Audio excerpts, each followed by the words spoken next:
Welcome to Mongolia Matters. My name is Sylvia Lefton, and I'm your host for the show today. We have with us today a very special guest.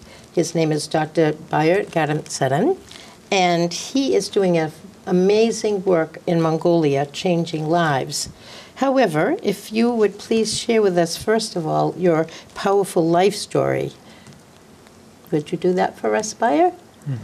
Yeah. Well, it's very nice to be back because my family lived here 6 years ago, or we left 6 years ago, so it's very strange and interesting feeling to be back and to be back in Beverly area. Yeah, it's very nice. Thank you for welcoming me in the show. Yeah, my life story is that maybe I will start with my childhood and so then move on. I was born as the fourth child of the family, and my mom was the only one, single mom with 4 children. And so our life was not that easy. It was very difficult. And we had very little income to sustain ourselves. But I always felt that I should, do well in school and to please my mom, to help her. And so I always wanted to help my mom and to make life a bit easier. And then I did my best in school, and I never thought, as the fourth child of a single mom family, being the youngest, will be doing what I'm doing now. And my life journey has been so that it's just been amazing because I've been to about 40 different countries around the world. Oh my.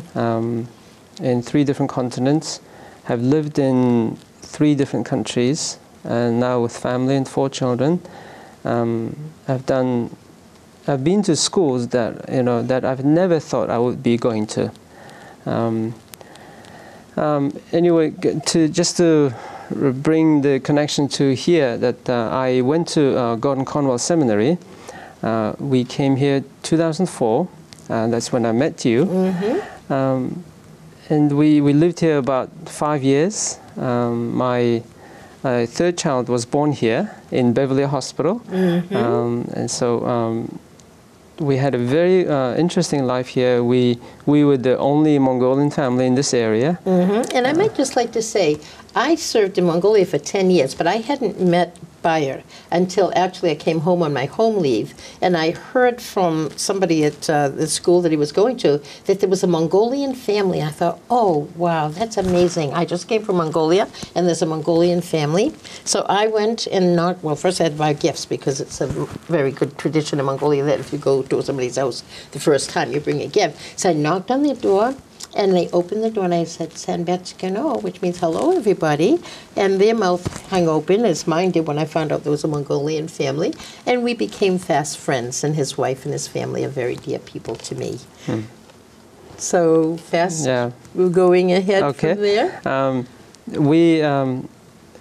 I really wanted to do a good schooling in terms of theological education because I felt a very strong call on my life to do a very specific job.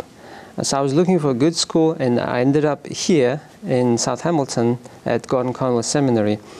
And we had a very wonderful time with wonderful people around us. One of them was you, who really helped us to be welcomed here, to feel, to make life easy for our family. So we had a very good time, and we had a very good time. And anyway, the Gordon Conwell has been one of the really highlights in my life because I met people from so many different places, interesting people. And after Gordon Conwell, I went to University of Cambridge to do my PhD. But Bayer, how does a Mongolian even think of going to a place like Gordon Conwell Theological Seminary?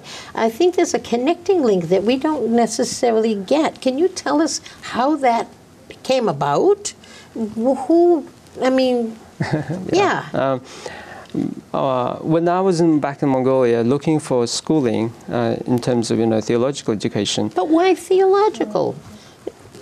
Yeah, life has been. I became a Christian when I was just after my high school.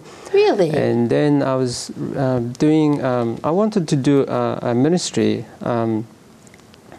serving Mongolians, and one of the very strong calls that I felt on my life was to do a Bible translation work, translating the Bible into Mongolian from the original languages. So I was always very interested in translation work, English, Mongolian, Mongolian to English. I've done a lot of conference speaking, translation, and also as well as a lot of other book translations.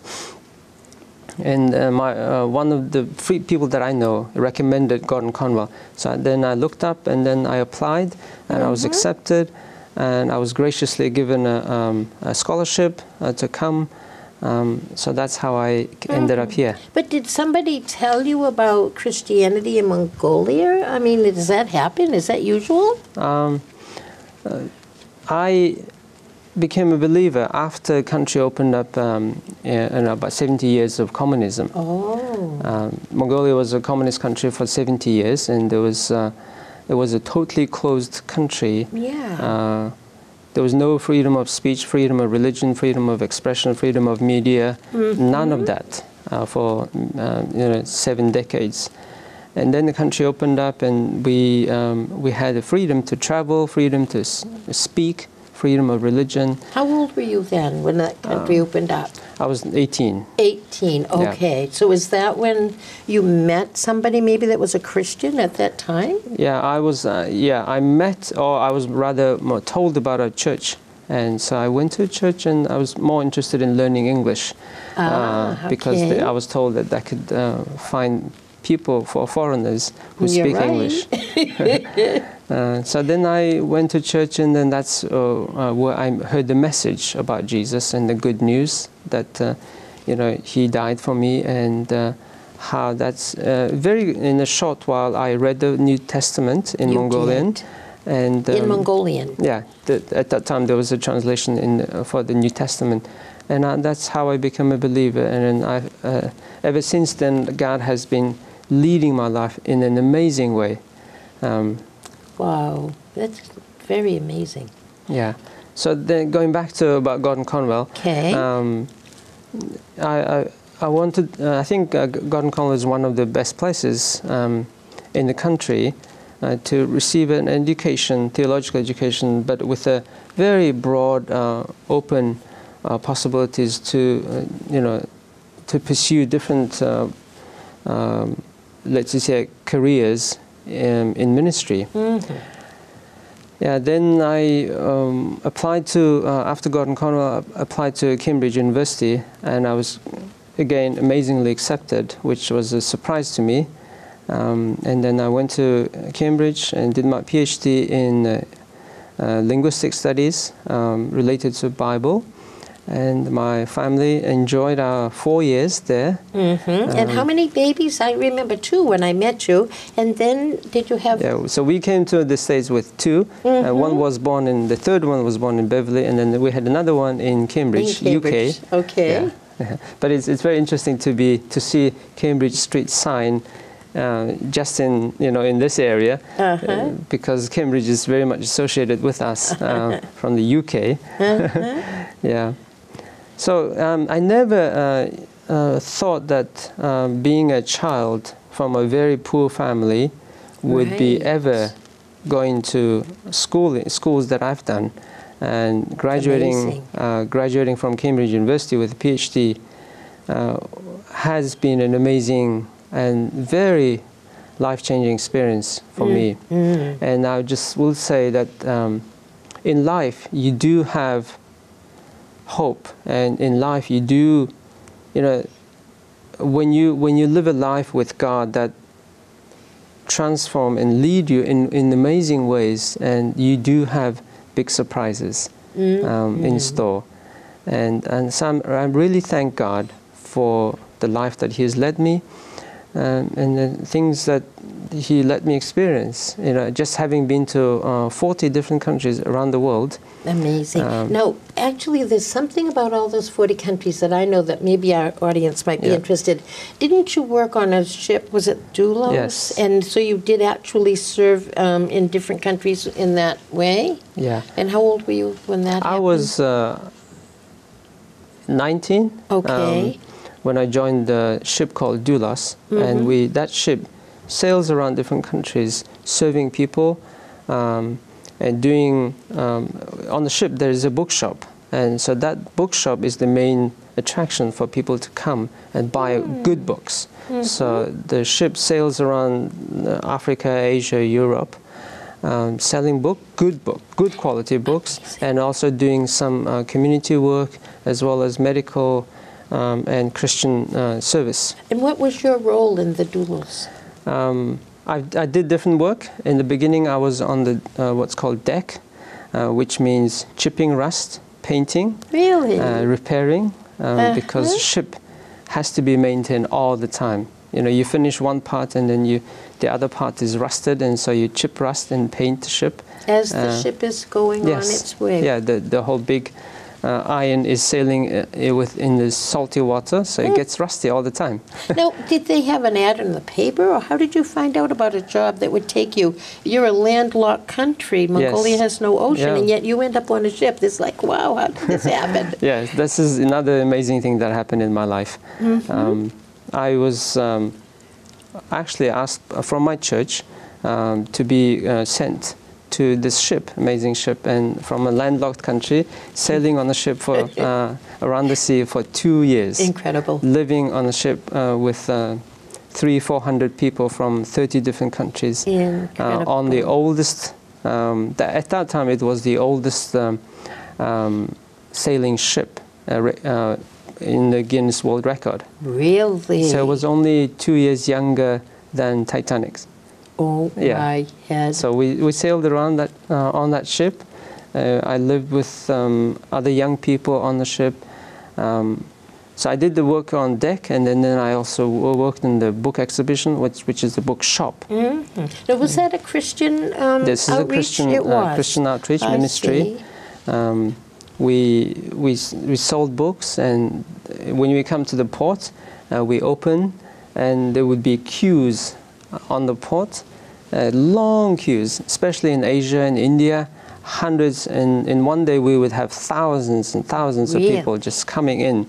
And they would buy the books. Many of them will buy books because we sell children's literature, Bible, science books, textbooks. Oh, so it wasn't just religious. It was a variety of excellent quality educational materials. Even during my time, we went first time for the ship to go into the Middle East.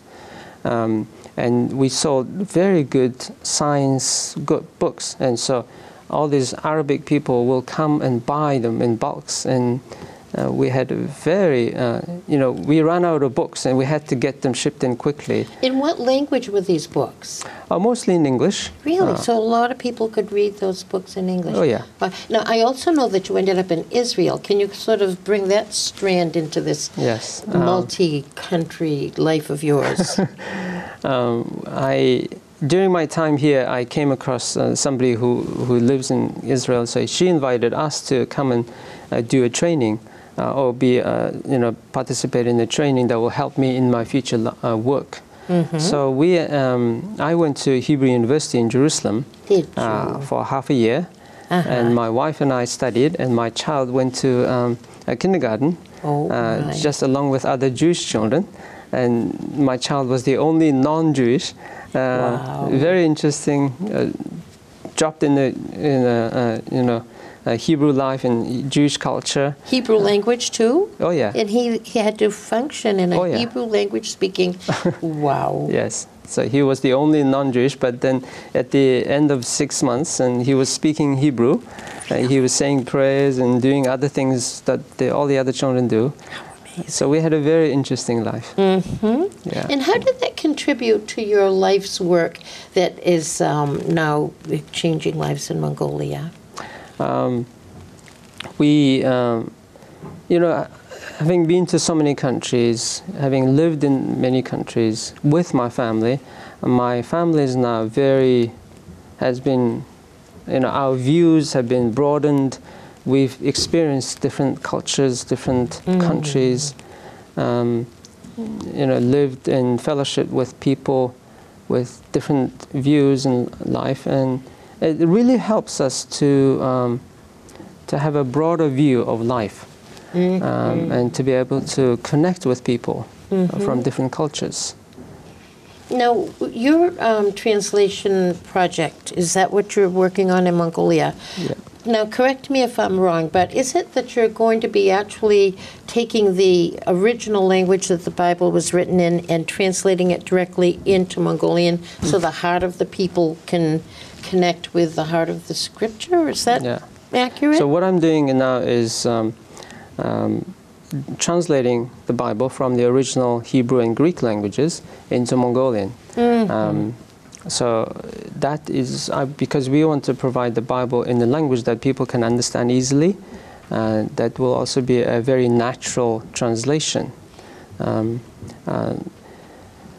there has been a translation, but not in the modern day time from the original languages. So we are going back to the original and training. I have a team of translators, how many and I people? teach them Hebrew. I have a team of 4 people. And you teach them Hebrew in Mongolia? Yes. For the first time they would be learning Hebrew? One of the first attempts. Yeah. The Hebrew is taught in the Bible school, but With the Bible school in Mongolia? Bible school in Mongolia. Oh, okay. But this, I'm also writing a textbook for Mongolians to learn biblical Hebrew. Oh my goodness, that's amazing. So I train my team in biblical Hebrew, and they learn, and then so we discuss. We take a text and we work from Hebrew, study the text, study all the vocabulary, and study the grammar and the sentence structures and everything that we can learn, what it's about, and then we bring the same meaning and the nuance in Mongolian. So we talk about how we can say the same thing in Mongolian, but in a natural way, that it reads naturally and it flows naturally in the Mongolian language. Now, correct me if I'm wrong. Did I hear you say that there was an older translation that took the original languages and translated it into Mongolian? So what is the difference between what you're doing and how, why would there be a need for another one? The need is that there has been translation in modern day time, but from English. So not from the original language. I get it. languages. So that's the jump-off point, Yes. is you get the heart of the scripture from what it meant in their original language, and you know your language, and so you're able to get a better translation for your people, right? Yeah. So we are trying to provide a better translation that people can understand easily, and that can read also naturally. Yeah. Wow. That is just amazing. Now, can you tell us about some changed lives, maybe examples or? Yeah. I serve in a church as a pastor as well, and we help people, and I've seen many lives changed through the message. For example, like I know a member in my church who was a alcoholic. He was basically on the street. He had no home. He was, drinking all the time and just living on the street. Then he met somebody, one of his friends, who invited him to church, and then and he became a Christian. He believed in Jesus, and then his life really turned around. Now he is actually works for TV production, Really? state TV, and then he does fixing up the stages, and so he's an amazing story that his life is completely changed. So I can tell other stories as well, and through the message that we are bringing, or through the text of the Bible, through the message of the Bible, lives are changed. And we have many examples like that. Amazing. Now, can you tell me a little bit about the church in Mongolia, the Christian church, what that's all about? Mongolia has been a strongly Buddhist and shamanist country for many centuries, but Christianity in Mongolia is not actually very new. During Genghis Khan's time, that is in the 13th century, there was a very strong Christian presence. Some of the tribes in Mongolia were known as Christian tribes. Now, not everybody knows that, right? Yeah, not everybody Because knows. when I was Not even many Mongolians. Well, that's what I was going to say. People would say, well, we don't want that foreign religion. Yeah. And then I went to the History Museum, and I couldn't believe my eyes. I mean, I heard a little bit about there was some Christianity, but it talked about there was a Islamic church and a Christian church and a Buddhist church in Hahoren? Is that true? The original that's capital? the old capital. Yeah, Mongolia was actually a very, very open-minded country. They had very tolerant policy toward religions, and the kings would have discussions, open discussions of Buddhists and Islamists, and then Christians come and debate on specific topics, and the king would come and listen and say, oh, you know, they actually, Marco Polo wrote that, you know, there was a request of 100 Christian priests to come and teach Mongolians. So I think Mongolia is a very open, tolerant country toward religions. So there's that past Christian history. But then then Mongolia officially adopted Buddhism as kind of like state religion, and then that made it a very strong Buddhist country. I see. Then we had 70 years of communism, which closed down all the religions. And so it was a basically atheistic country. Now, how old were you when that, well, you would have been a child when communism was there, right? And you grew up under communism? Yeah, so I grew up under communism, which is, in some ways, I see it as very similar to what North Korea is today like. Very closed country, no freedom of speech, freedom of expression is totally shut down. So then the country opened up, and now the Christians are able to witness and tell other people about Jesus. Now